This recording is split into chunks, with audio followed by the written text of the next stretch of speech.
etibarını, evlat itirmesin etibarını, gelinli donunu, bey paltarını eynine giyenler koy xoşbəxt olsun. Ömür yolunda yüz yüze geldi, zulmet bir gecede gündüze geldi. Ömür yolunda yüz yüze geldi, zulmet bir geceden gündüze geldi. Diyesem akıldan biz göze geldik. Ne olar Allah ayırma bizi. Ne olar ya Rabbi ayırma bizi.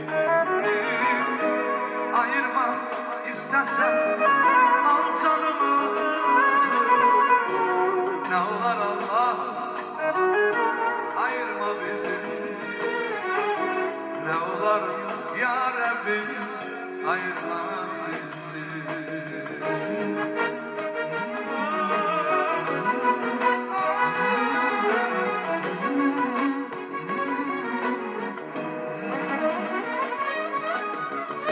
Doymadım sevgilim, şirin oldum. Vurma kalbimize hiç zarar. Eşit sevenlerin feryadını. Ne olur Allah'ım ayırma bizi. Ne olur ya Rabbi ayırma bizi.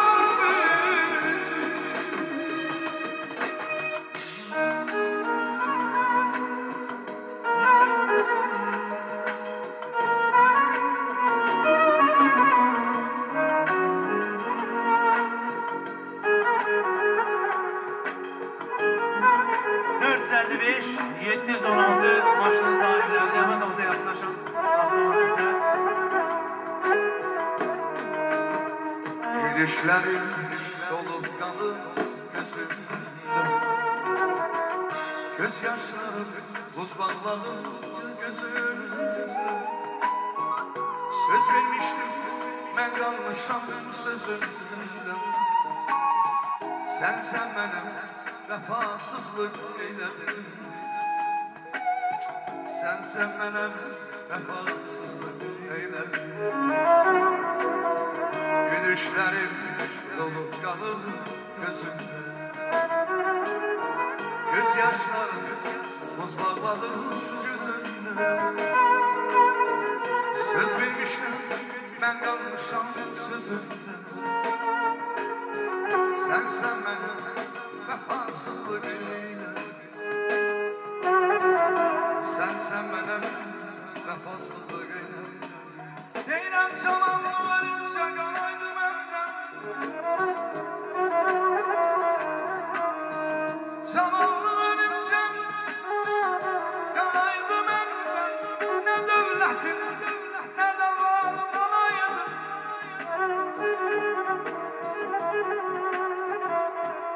Düşməzdim hər vəfasızın dalınca. Düşmezdim her vefasızın dalınca ben. Ah dinlen dönmeyen yarım olaydım. Her vaxtadan bir güldə Qönçələri təzə, tər Beyimizə ərmağan göndər Könülləri al, oxu Oxu Yusuf ürəkdən candan oxu Kəlmələri şəkər, bal Bir orxanı yada sal Sevənləri